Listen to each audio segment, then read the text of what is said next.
An opportunity for revenge tonight against the Montreal Canadiens in game number 28 on home ice for the Toronto Maple Leafs. And not just an opportunity for revenge here. A win for the Toronto Maple Leafs puts them at 4 straight wins. It also technically, barring what happens with the Senators here tonight, would jump the Ottawa Senators in points, given that the Leafs are at 29, the Sens are at 30. Now, obviously, they could pick up points themselves, but more significantly than that, it would tie you with the Montreal Canadiens at 31 points on the season, and a regulation win would be amazing. Obviously, getting to overtime, giving the Habs a point would be great for you to get a win, but it would give one back to them, continue to keep them 1 point ahead of you in the standings. So taking this thing in reg tonight for the Toronto Maple Leafs would just be almost a miracle, considering the way that this season had started, the way that the season had started for the Habs and the Sens and some of these other teams, and not just the Eastern Conference, but the Atlantic specifically, looking down on the Toronto Maple Leafs and seeing them at the bottom of the standings, now with an opportunity to catch up and tie the team that's currently sitting third in the Atlantic Division. So a lot rides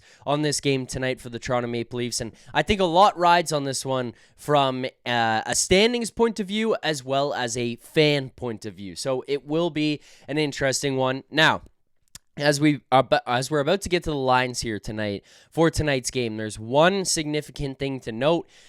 Joseph Woll has been placed on injured reserve. Not just not playing tonight, placed on injured reserve.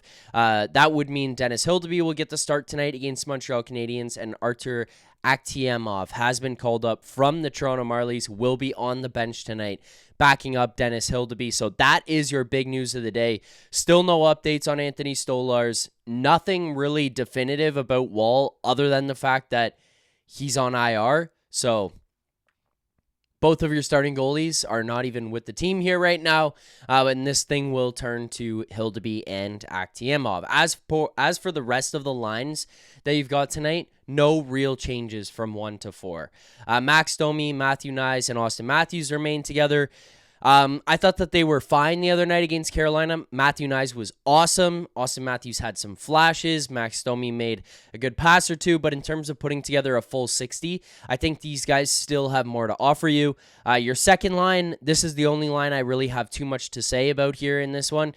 Easton Cowan, John Tavares, and William Nylander.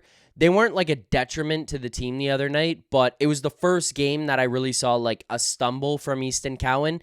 It wasn't the best game that he's had, and it's no knock on him. It just wasn't the best game. It happens. Those nights come up. But John Tavares and William Nylander also kind of just coasted along in that one. It's not to say that they weren't trying or whatever. It just wasn't their best game either. They were more or less guys on the ice. They had some dangerous chances, and otherwise outside of that, it was just kind of status quo for that second line. So I want more out of them here tonight, because what you got out of your third line the other day, Dakota Joshua, Nick Waugh, Bobby McMann, and your fourth line, which remains intact, Steven Lorentz, Scott Laughton, and Nick Robertson, if you continue to get that from lines 3 and 4, if your first and your second line start stepping up the way we've seen them, and the way that they kind of held things together and carried play through the first 20-ish games of the season, you're going to have a really tough team to stop. From 1 to 4, you can come at teams in waves of attack in ways that this team just hasn't been able to before, because of construct, because of salary caps being tied up in places, because of having the wrong guys here. So it's a very different outlook for this group if that can be the case. Those are your forward lines for tonight's game. As for your defensive pairings, again, no changes here. Just kind of an off-ice note for people. Chris Tanev was skating at the morning skate this morning, but he was skating in a non-contact red. So working his way back, I wouldn't necessarily say nearing a return, because with the Leafs, you never know. Chris Tanev skating today could mean he has surgery tomorrow, based on the trend of things happening here in Toronto. But he was on ice. I do think that's a good sign, even though he was wearing a non-contact. Now, for your pairings that you're actually going to have play, everything stays the same. Ekman-Larsson, Morgan Rielly. To be honest, I think Ekman-Larsson has been this team's best defenseman through the beginning of the season here. He had a tough stretch out the beginning, figured it out, and now he's been rock solid back there, not just point production-wise, but defensively. Morgan Rielly, still needs to be a lot better. I think that's a sentiment that's being echoed through the fan base right now. It's not just me who's wanting more out of Rielly. I would imagine in a candid moment, he wants more out of himself. Berube wants more out of him. And when you listen to the Leafs Nation After Dark right here on this channel, you could tell a lot of the fan base wants more out of him as well. Your second pairing tonight, Troy Stecher, Jake McCabe. These guys have found something. Troy Stecher and Jake McCabe have found something. Now, I don't think Troy Stecher is necessarily a guy who's going to hold up 24, 25 minutes a night every single night for the remaining schedule that you have here until the end of the season and then into the playoffs. And I'm not saying there's like a huge fall off coming for Troy Stecher. We don't know that. Like, he might have just found a pairing here that is better than any pairing he's had in his career, and a guy who can stabilize him and a guy that works well with him. But more so, my point is, I don't think you can rely or bank on Troy Stecher, Jake McCabe playing 25 minutes a night. Like, Troy Stecher led all Maple Leafs in ice time the other night against the Carolina Hurricanes. I don't imagine that being the case as you go throughout the rest of the season. I think it has to come back down a little bit, whether it's just because of trying not to run the guy into the ground or just because of natural regression that might take place. But, you know, he could still give you 21, 22. It's more so just where do those other 3-4 minutes go? That would mean that guys like Morgan Rielly, Simone Benoit, Philippe Myers are going to have to step up here in the short term. In the long term, you're hoping that Chris Tanev comes back and he's the guy that fills into that role. Brandon Carlo can fill into those roles and kind of just level things out. But Troy Stecher giving you the minutes he is, playing the way that he is right now, has been... I mean, we knock all of Brad Treliving's pickups and signings and trades. Fair play on a lot of them. Some of them have not worked out. Some of them were just too expensive, whatever. This is one that has been absolute gold. Like, absolute gold for Brad Treliving and the Toronto Maple Leafs here to start this season. That pairing has been dynamite. Those are your D pairings for tonight. Going to your power play, penalty kill. Power play, Easton Cowan, John Tavares, Auston Matthews, Ekman-Larsson, William Nylander is what's listed right now. That's what they finished the game with the other day against Carolina. I like OEL being on it, and this is not a knock on Cowan, but I would probably prefer myself to have Knies on that unit instead of Cowan. More so just because of the net front presence that he could offer. Like, who's the guy right now on that line who's going in there and taking away the goaltender's eyes? Like, traditionally, what you're going to have with JT is a guy who's more net side, or he's going to play up on the bumper. That's just in Toronto, that I'm saying. Or he plays up higher in the bumper. And then Knies was the guy who goes to the front of the net and battles in front of the goaltender, tries to take away his eyes, take away time and space, bother guys in front of the net. So who's the guy who's going to do that on this unit? Like, is it your Easton Cowans? Is it John Tavares? Because if it's Easton Cowan, I'm fine with that, but I don't know if he does it as effectively as Matthew Knies. And if it's John Tavares, I feel like you could use him in a better spot on the unit. Like, I think him in the high bumper is better than him net front. So it's just kind of weighing pros and cons there. I think OEL is the natural smart decision to be taking place on that unit. It's just a matter of whether it's Knies or Cowan. And for me personally, I'd rather have Knies just based on what he could do and what, like, you're going to have Matthews and Nylander on the flanks. So those ones are written off. OEL's quarterbacking. That spot's written off. It's just a matter of in the middle, is it Cowan? Is it Tavares? And to me, I'd personally rather have Tavares the bumper, which puts Cowan in front. And does he do it as well as Knies? I don't know. Down to your second power play unit, Nick Robertson, Max Domi, Matthew Knies, Nicholas Waugh, Morgan Rielly. The one thing I will say, putting Matthew Knies onto your second unit does seem to give you a little bit more depth and more opportunity to yank the first unit and say, hey, let's go to the second, because you're going to have guys who can shoot. You're going to have a defenseman out there. You've got a big body for the front of the net. You've got like the power guys. Like, you've got some variety on that second unit and some more skill in there now that can give you an option of like, hey, the first unit doesn't look good. Let's go to the second unit. And if they step up and look good, then hey, you've got yourself a good opportunity, because you can kind of go in waves here where it's like, try the first one, doesn't work, yank them, go to the second one, it works. Okay, now you get something going. Whereas before, the second unit, basically the one thing they had going for them was they worked really, really hard, which it's great, and you want them to work hard, but like, not as skilled as a unit with like a Morgan Rielly or an OEL if they're quarterbacking it, and then a guy like Matthew Knies who can step up into that spot, or Nick Robertson playing the way that he is this year, and Nick Waugh finding an offensive touch. So you're getting a different look out of that second unit. Now, we did touch on already, Dennis Hildeby will be starting for the Toronto Maple Leafs. Artur Akhtyamov will be backing up here tonight. The other thing to be looking at will be on the Montreal Canadiens side of things. I am under the impression here right now that it's Jakub Dobeš. I believe he was confirmed earlier today. There you go. Yeah, he was confirmed. Just waiting for the Daily Faceoff to load there.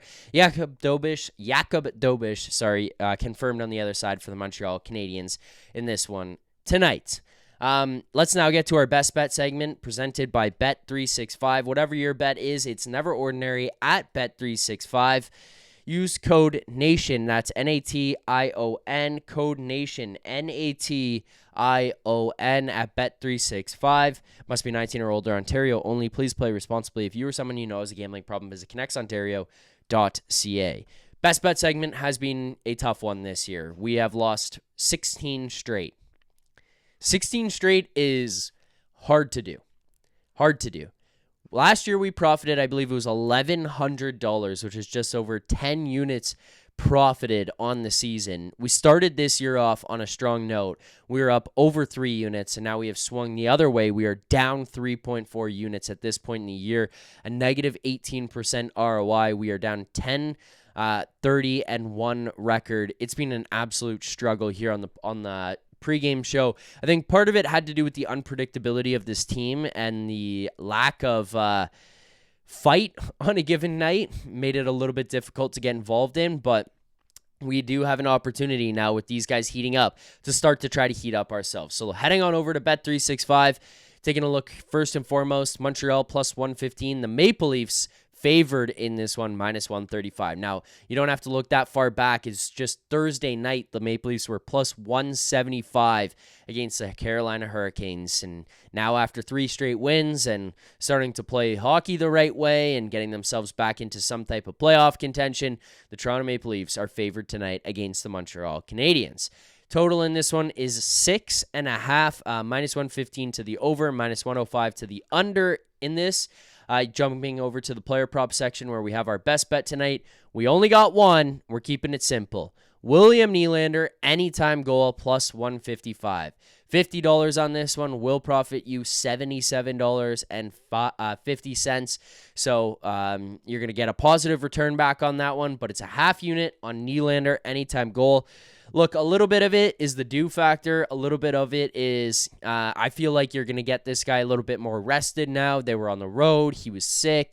Something's weighing on him there. Now all of a sudden he gets back home. Saturday night, bright lights, Montreal. This is usually a spot where Nylander can step up, and hopefully at this point, that sickness, whatever he was dealing with, has gone away, and he'll be ready to rock and roll here tonight. So that is your best bet for tonight's game. It's a quicker pregame show, but I think just by the nature of the way the team has been playing lately and by the fact that they're not changing anything up when it comes to the lines here, it's only the goalie news, makes it a little bit easier for us to concentrate on some things. Really, my only 2 things for tonight is I want that second line to step up. I guess 3 things. 3 keys to victory here tonight. Second line has to step up. They got to play a little bit better than what they've been playing. It's not like they've been bad, but they could be much more impactful. The third line has to continue doing what they've been doing. I'm not even going to ask for any more or less out of them. Just staying exactly as you've been will be enough to provide this Maple Leafs team with depth that they haven't necessarily had and will be difficult for the Montreal Canadiens to handle, as well as that physical presence they've brought. It'll make things hard for the Habs here tonight. The third thing will be protect your goaltenders. Now, I don't mean this just in the sense of physically and stepping in if there's scrums and all that kind of stuff. That goes without saying, you should be doing that, but protect Dennis Hildeby tonight. Don't be giving up crazy high danger chances, odd man rush after odd man rush after odd man rush. Don't be giving up opportunities on your own power play. Eliminate those from your game. Protect your goaltenders, and you're going to be in a much better spot here tonight against the Montreal Canadiens. Look forward to seeing everybody following tonight's game against the Habs right here on this channel, Leafs Nation 401, for another post-game breakdown. We'll take callers. We'll hear what you guys have to say. We'll read the chat. We'll do the super chats. All of that and more following tonight's game for another edition of Leafs Nation After Dark. Thanks to everybody who watched here today. Hit that like button. Subscribe to the channel as well. Drop your comments down below what you think will happen. Your predictions, your best bets, all that and more. Thank you guys for watching. Appreciate it. We'll see you guys tonight. Until then, keep believing. For more content just like this, including game previews, post-game live shows, Leafs Morning Take, Monday through Friday with Nick Alberga and Jay Rosehill with special guests, as well as instant reaction videos. Make sure to be subscribed here to the Leafs Nation YouTube channel. Turn on notifications so you don't miss anything, and drop a like.